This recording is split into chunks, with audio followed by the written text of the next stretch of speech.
ill of telling off for a few weeks now. Oh, you too. That's good. I really have.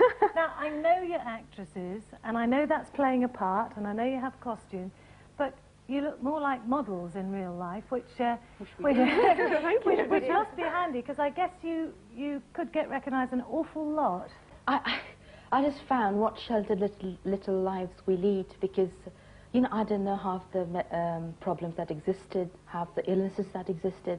And you think, God, does that happen in the world? God, does this happen? You know, it just comes as a shock. And I find it more shocking when I'm filming, because that's when week after week, you know, 5 or 10 cases are thrown at you, and you think, yeah, does that happen? Does that happen? And I suppose all of life has to go through a hospital. Yeah. So all of a sudden you wake up and you grow up and you think, gosh. Yeah. Do you pick up any sort of medical knowledge? Because I am sure I could perform a tracheotomy.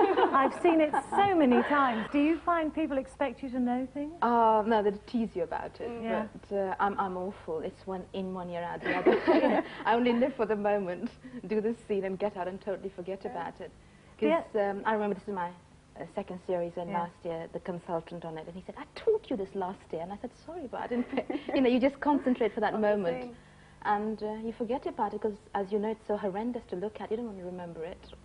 And also, you work almost as many hours as a real nurse.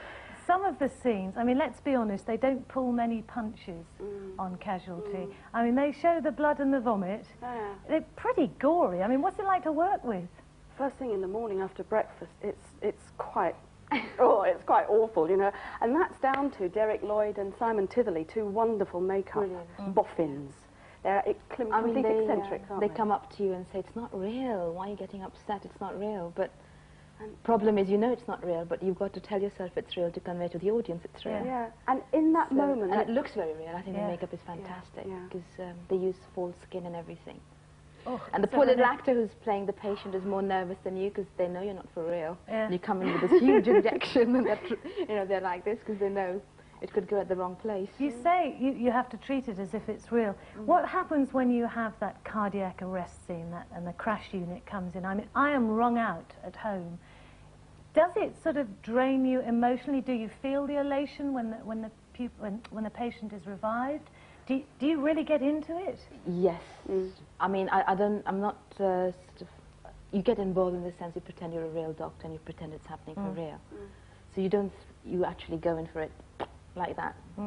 Any one scene is it's not just one camera there and you shoot it. It's done from 20 different angles with a lunch break in between, which is terrible because you've forgotten all your lines by then.